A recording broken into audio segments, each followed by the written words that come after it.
Bonjour Marie-André. J'ai le plaisir de m'entretenir avec toi aujourd'hui sur un des projets phares de Keops qui porte sur l'intégration des bénéfices non financiers tout au long du cycle de vie des grands projets d'infrastructure. Marie-André, tu es professeure à l'École des sciences de la gestion de l'UQAM et lors du sommet Keops du 12 septembre dernier, tu as présenté les résultats de la première phase du projet. Avant de débuter et de discuter directement sur ce projet-là, est-ce que tu pourrais me dire quelques mots sur ton parcours?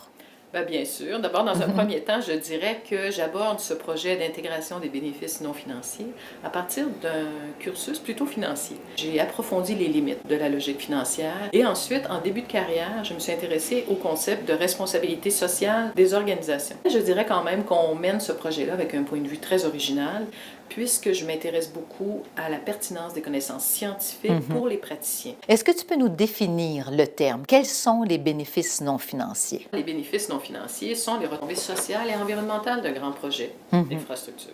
Alors, ils apparaissent dès que l'on cherche à contextualiser un projet. Finalement, c'est de faire en sorte qu'un projet qui serait très performant sur le plan technologique ne soit pas traité en vase clos, avec tout ce que ça peut comporter comme effet nocif pour l'humain. C'est finalement de permettre d'évaluer autrement les grands projets. Donc, au lieu de fixer sur des aspects de dépassement de coûts et de délais à très court terme, il s'agit d'évaluer également les aspects positifs pour la société, mais d'un point de vue beaucoup plus long terme. Pourquoi c'est si important d'intégrer les bénéfices non financiers? C'est que les bénéfices non financiers font partie des facteurs clés de succès des grands projets, peuvent également être intégrés aux analyses rigoureuses de risque et font également partie de ce qu'on appelle la valeur d'un projet. Ce que l'on cherche maintenant à faire, c'est à intégrer des parties prenantes de manière positive, mais qui seraient à l'origine opposées au projet. En quoi l'intégration des bénéfices non financiers peut être utile aux décideurs et aux acteurs clés des grands projets d'infrastructure? En fait, ils sont utiles parce que les approches jusqu'à maintenant ont beaucoup trop mis l'accent sur le projet lui-même, si on veut, en vase clos.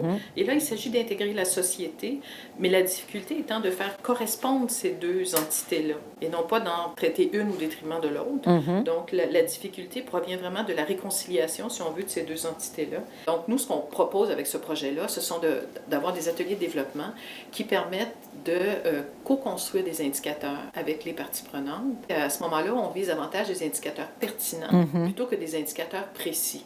Comme le dit l'adage, il vaut mieux être vaguement juste que précisément dans l'erreur. Marie-André, ça va être un plaisir de continuer ce projet-là avec toi. Alors, merci beaucoup pour ton temps et pour cette discussion.